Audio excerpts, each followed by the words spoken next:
지난주에 우리는 사무엘상 28장을 통해서 사울이 위급한 상황에서 어떻게 무너지는지 살펴보았습니다. 오늘 우리는 반대로 사무엘상 29장을 통해서 다윗이 위급한 상황에서 어떻게 벗어나는지를 보게 됩니다. 위급한 상황은 누구에게나 올 수 있는 것 같아요. 근데 하나님을 의지하지 않고 있던 한 사람은 위급한 상황이 오니까 의지할 곳이 없어서 신접한 여인을 찾아가서 죽은 사무엘을 의지하는 그런 불쌍한 모습을 우리에게 보여주었습니다.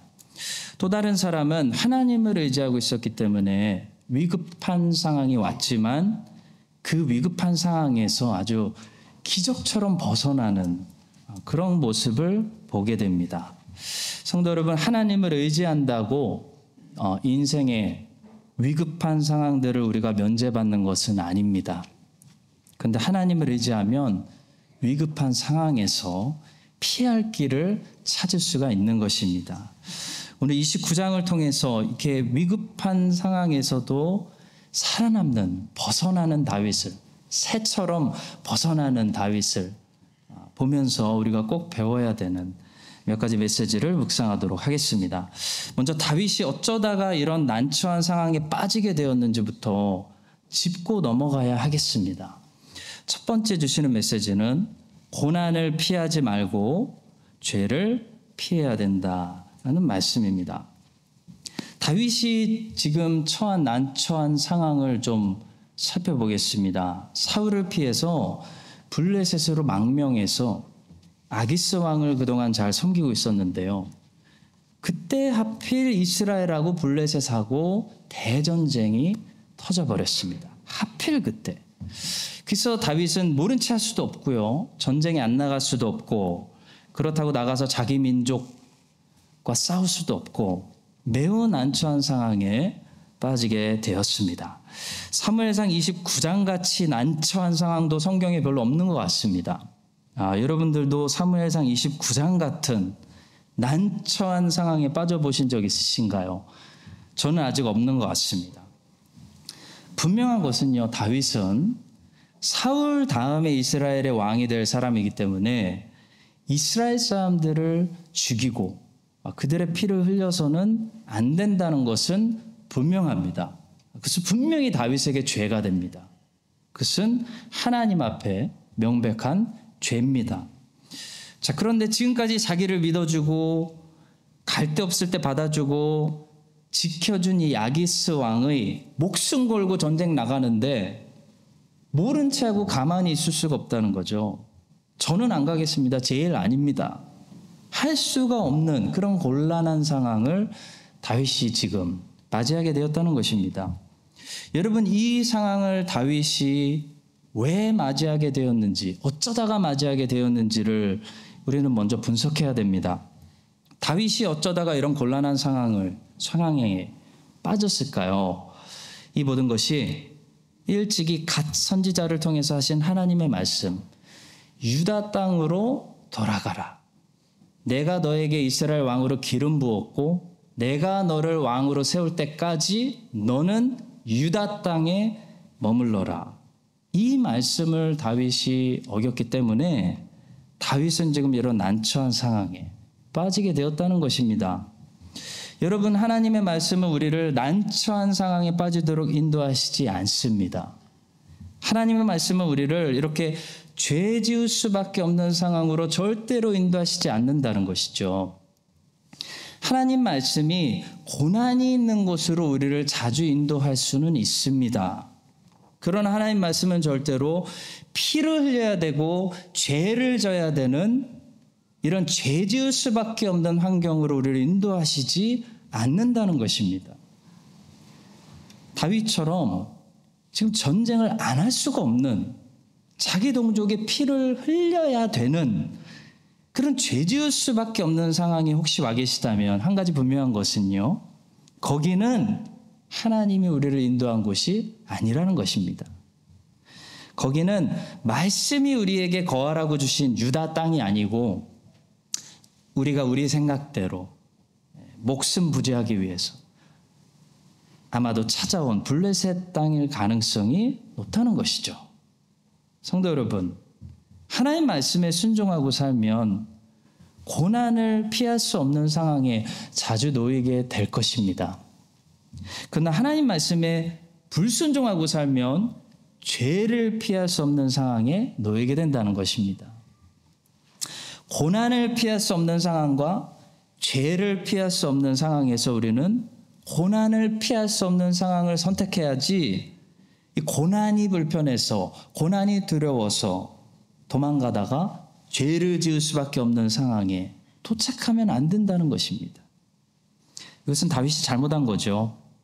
다윗은 사울이라는 고난이 너무 힘들어서, 너무 견디기 어려워서 블레셋으로 갔는데요. 블레셋으로 갔더니 죄짓게 생긴 거예요. 그것이 오늘 우리가 보고 있는 29장의 상황이에요.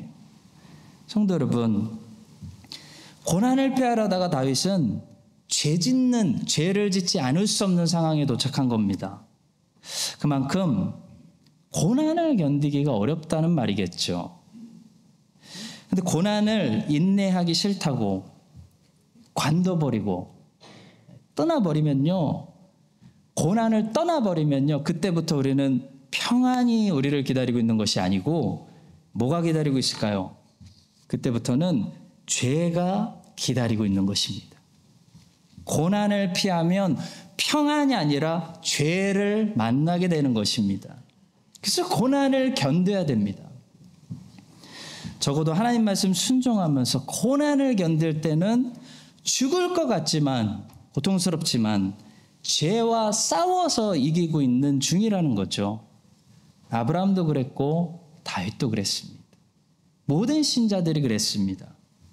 그들이 하나님 말씀에 순종해서 하나님이 말씀하신 땅에서 고난과 싸우면서 버텼을 때는 하나님과 가까웠습니다. 이것이 중요합니다. 하나님과 가까웠다는 거예요. 그래서 제단을 쌓기도 하고 시편을 쓰기도 했습니다. 시편이 쏟아져 나왔습니다. 유다 땅에 있을 때는. 물론 그 시편의 내용을 보면 눈물이 가득합니다. 하나님께 살려달라고 부르짖고 하나님께 호소하고 있는 내용이 거의 대부분입니다. 근데 아브라함이 가나안 땅을 떠나는 순간부터 뭐가 끊기죠? 제단이 끊기고 죄가 시작됩니다. 다윗도 블레셋으로 망명하는 순간부터 시편이 끊기고 기도가 막히고 죄를 지을 수밖에 없는 상황들에 자꾸 갇히게 되는 것입니다. 그래서 성도 여러분, 성도는 주님의 일 하시는 분들은 고난을 잘 다룰 줄 알아야 됩니다. 고난만 매니지먼트가 잘 돼도 인생을 끝까지 완주할 수가 있습니다. 그래서 성경이 고난에 대해서 뭐라고 가르치는지를 우리가 기억해야 됩니다. 근데 우리 한국 사람들은 아직도 교회를 이렇게 오래 다녔는데 불교의 가르침에 더 익숙한 것 같아요. 불교도 기독교와 같이 고난이 있다라고 가르치죠. 그러나 불교는 고난을 그냥 받아들이고 수용하라고 가르칩니다. 뭐 어쩔 거냐. 발버둥 치면 더 고통스럽기만 하다. 그냥 수용해야지. 염세주의를 가르치는 거죠. 고난이라는 것을 불교는 무조건 비관적으로만 바라보는 것입니다. 자, 그러나 기독교는 고난을 무조건 비관적으로 바라보면서 고난 앞에 굴복하고 그것을 수용하라고 가르치지 않습니다. 기독교는 고난당할 때 어떻게 하라고 가르칠까요? 기뻐하라고 가르칩니다. 야고보서 1장 2절이 말씀합니다. 내 형제들아, 너희가 여러 가지 시험을 당하거든 온전히 기쁘게 여기라. 불교는 고난을 일어나서는 안 되는, 그런데 터져버린 그런 액시던트, 그런 사고로 보기 때문에 불교에게 고난은 영원히 반가운 손님이 아닙니다. 그런데 기독교는 모든 고난들을 우연히 일어난 사고로 보지 않습니다. 기독교는 고난을 어떻게 해석하죠? 하나님께서 높으신 뜻을 이루시기 위해서 하나님의 자녀들에게 허락하신, 하나님이 바운더리를 치시고 허용하시는 그럼 하나님이 사용하시는 재료들로 보기 때문에 고난이 왔을 때 기뻐할 수 있다는 겁니다. 아니, 기뻐하라는 것입니다. 명령이죠. 하나님 아버지께서 나를 더 업그레이드 시키려고, 내가 딱 감당할 만한, 나에게 지금 딱 필요한 이런 고난을 주시는구나. 내가 감당할 수 있다는 얘기구나. 피할 길도 같이 주셨다는 얘기구나. 이런 믿음으로 하나님의 자녀들은 고난당할 때도 하나님께 영광 돌릴 수 있다는 것입니다. 성도 여러분, 고난 피해 다니려고 하지 마십시오. 고통 때문에 피하면 그때부터 평안히 사시는 것이 아니라 기도도 막히고 예배도 막히고 죄질 구덩이에 빠지는 것입니다. 고난 피하다가 죄를 만납니다. 사울 피하면 평안을 만날 줄 알았는데 평안을 만나는 것이 아니라 범죄할 수밖에 없는 그런 기회를 만나는 것입니다. 이 사실을 기억하시고요. 하나님께서 고난을 주실 때 그 고난 자체를 기뻐할 수는 없겠지만 약이 어떻게 달겠습니까? 쓰죠. 고난 자체는 씁니다. 고난 자체는 기뻐할 수 없겠지만 뭘 기뻐하라는 거예요? 예수님을 기뻐하라는 거예요.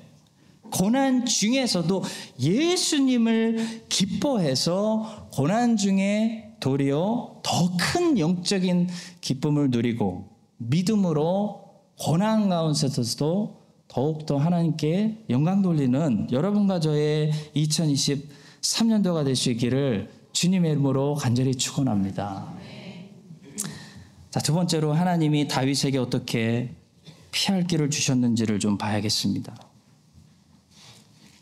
사울과 다윗의 차이는 피할 길이었습니다. 사무엘상 28장과 29장의 차이는 피할 길입니다. 똑같이 위급한 상황인데요. 한 사람에게는 피할 길이 기가 막히게 열리더라는 겁니다. 고린도전서 10장 13절의 말씀이 생각나는 거죠. 사람이 감당할 시험 밖에는 너희가 당한 것이 없나니 오직 하나님은 미쁘사 너희가 감당하지 못할 시험 당함을 허락하지 아니하시고 시험 당할 즈음에 또 피할 길을 내사. 그 다음이 중요해요. 최종 결론. 너희로 능히 감당하게 하시느니라. 죽을 것 같은데 매니저블 하다. 감당할 만하다. 살만하다라는 거예요. 하나님께서 다윗에게 어떻게 피할 길을 주셨는지 보면요. 하나님께서는 어떤 상황 속에서도 피할 길을 만드실 수 있는 분이구나 라는 사실을 알게 됩니다. 다윗은 지금 꼼짝없이 갇히게 된 상황 아닙니까? 전쟁을 안 할 수도 없고 그래서 그렇다고 전쟁을 해서는 안 되겠고 이러지도 못하고 저러지도 못하고 이래도 죄를 짓게 되고 저래도 죄를 짓게 되는 그런 곤란한 상황에 다윗이 갇혔습니다. 그때 하나님께서 다윗에게 어떻게 피할 길을 주시냐면 다윗 주변에 불화를 일으키세요. 갑자기 블레셋 사람들끼리 다윗을 두고 싸우는 거예요. 몇 년 동안 다윗이 지금 몇 년 동안 있었는데 그동안 조용하더니 갑자기 다윗을 들먹이면서 막 불화가 일어납니다. 블레셋 수장들 사이에 불화가 일어나가지고 많은 사람들이 다윗 저놈 믿으면 안 된다고 막 그러는 거예요. 갑자기 의견 일치가 안 됩니다. 그래서 결론적으로 어떻게 됐냐면 전쟁에 다윗이 막 나가고 싶어도 잘렸어요. 전쟁에 못 나가는 그런 상황을 하나님이 만들어 주셨다는 겁니다. 그것이 하나님께서 다윗에게 주신 피할 길이었어요. 다윗이 안 나갈 수 없으니까 하나님이 못 나가게 만들어버리신 것입니다. 여러분 인생을 살면서 거절하고 싶은데 거절할 수 없을 때 그때 얼마나 상황이 곤란하십니까? 삶의 지혜 중에 하나는 거절하는 것 같아요. 상처 안 주고 거절하는 거.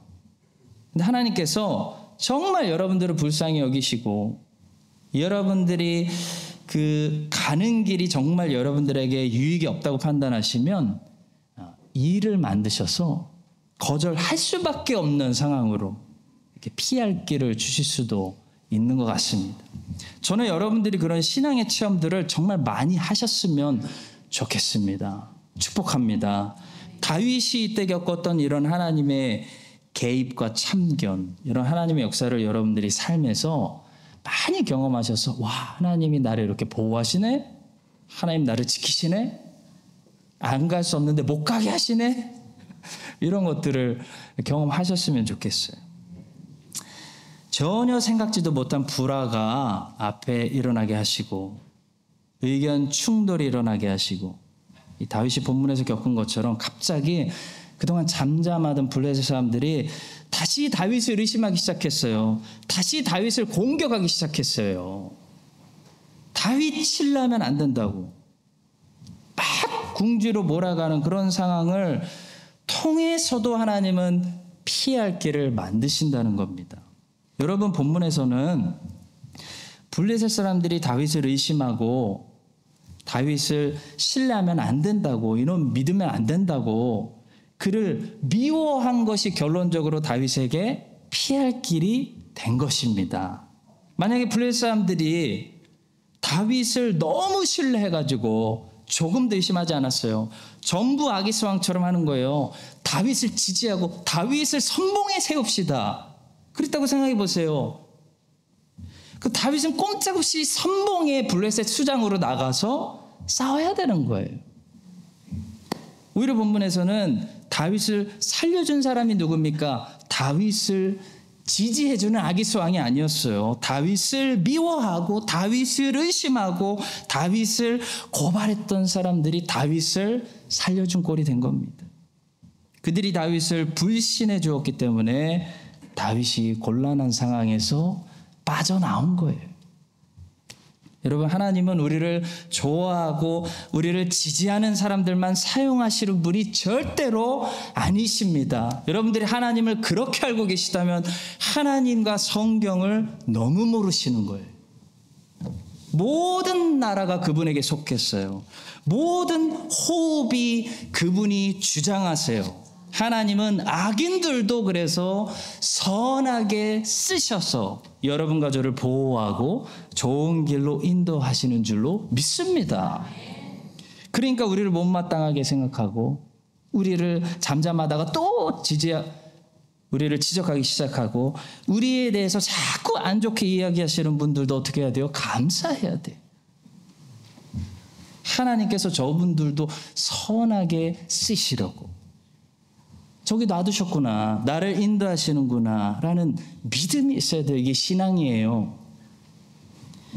만약에 전부 아기스 왕같이 나를 좋아해버리면 우리는 곤란한 상황에서 꼼짝없이 빠져나오지 못할 수도 있습니다. 하나님께서 적당한 때가 되면 어떻게 하십니까? 원수들을 일으켜 주셔서 우리를 더 선한 길로 인도해 주시는 거예요. 여러분, 신앙인은 이런 하나님을 믿는 거예요. 우리는 모든 사람들을 주관하시고 모든 상황들을 실수 없이 통치하시고 다스리시는 하나님을 믿는 겁니다. 다윗을 지지하지 않고 끝까지 의심했던 그 블레셋 사람들이 그 순간에 그 자리에 없었으면 다윗은 어떡할 뻔했습니까? 큰일 날 뻔했어요.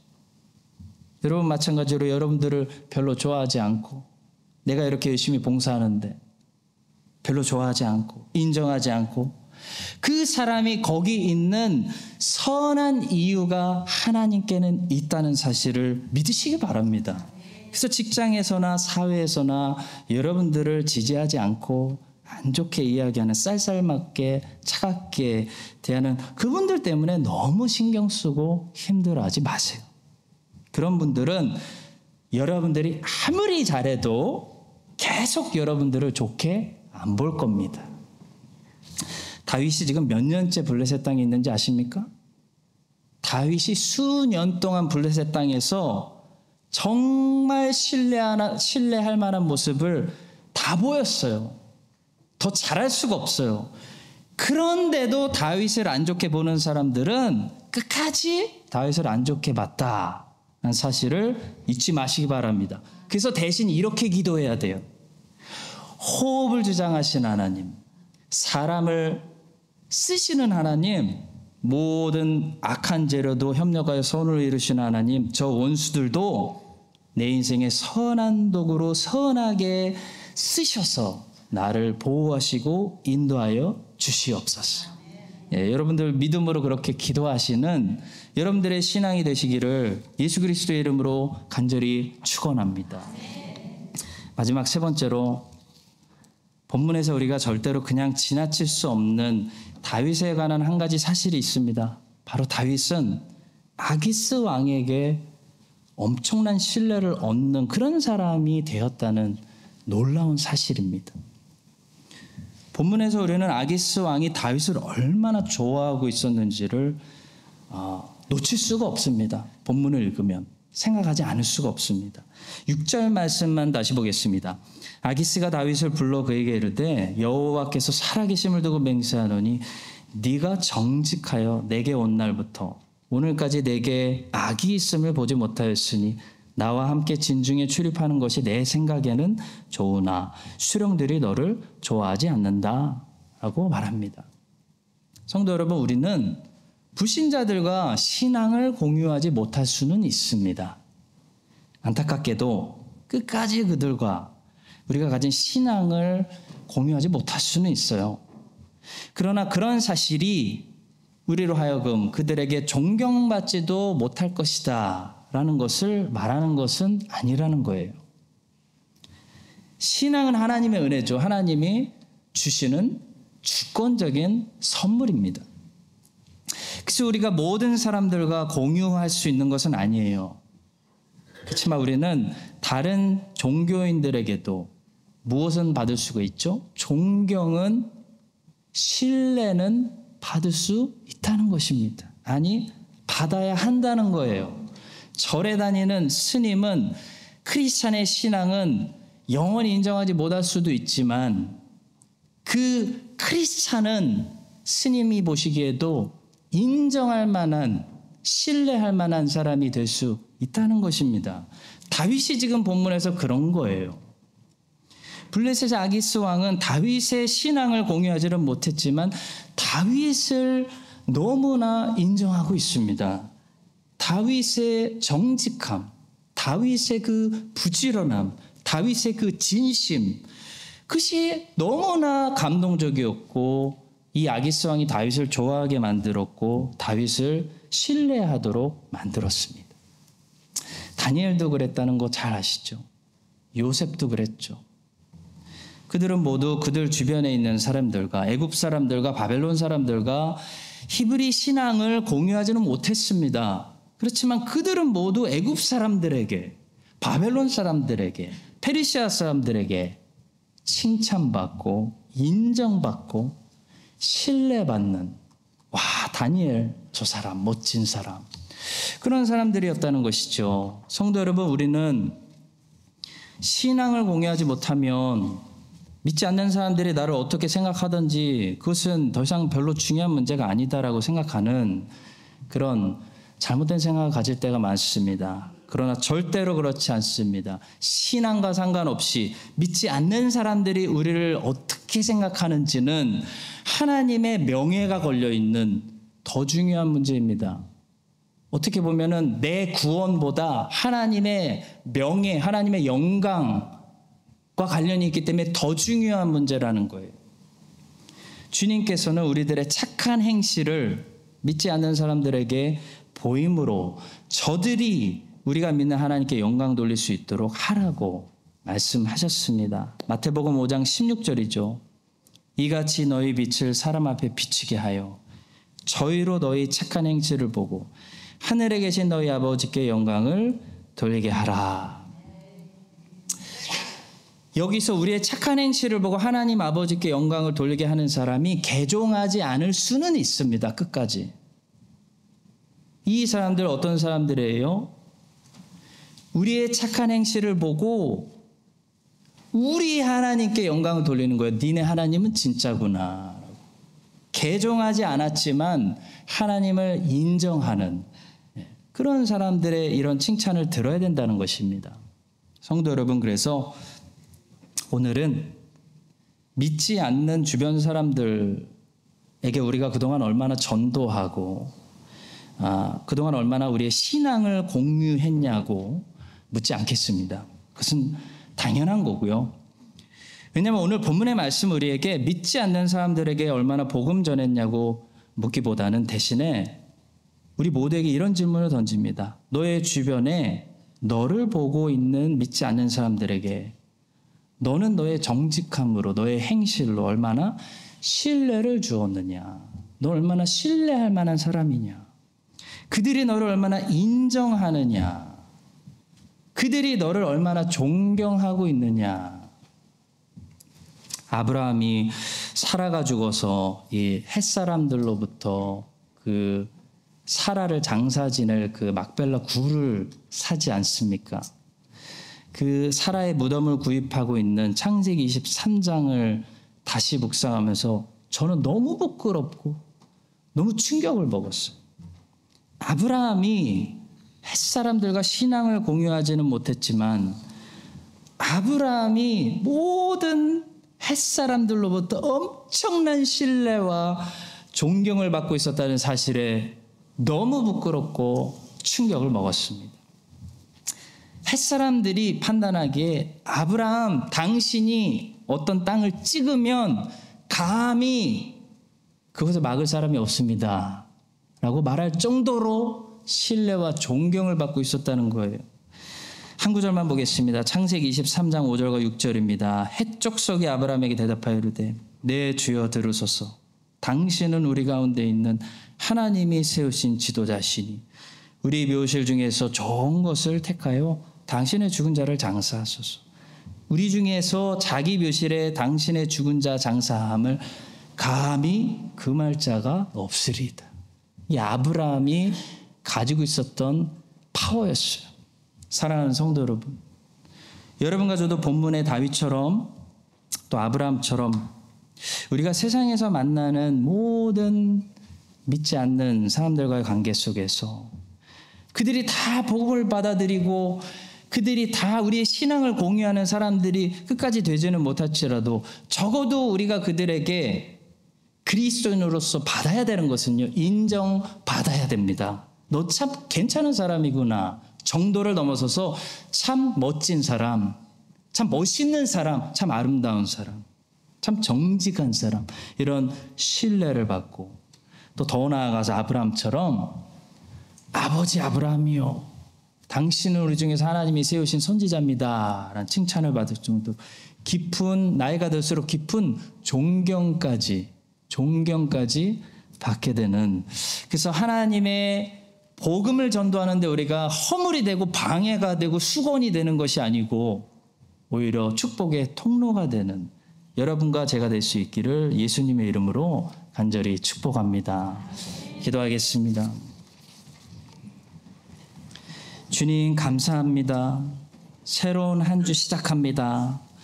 다윗처럼 아기스 왕에게도 인정받고 신뢰받고 존경받는 그런 멋있는 하나님의 자녀로 살아갈 수 있도록 우리 모든 성도들에게 힘과 용기를 주시옵소서. 어떤 상황 속에서도 피할 길을 만드시는 하나님을 신뢰하게 하시고 고난을 피하려다가 죄를 만나는 인생이 되지 않도록 고난을 잘 다스리고 인내하게 하여 주시옵소서. 감사하며 예수님의 이름으로 기도드립니다. 아멘.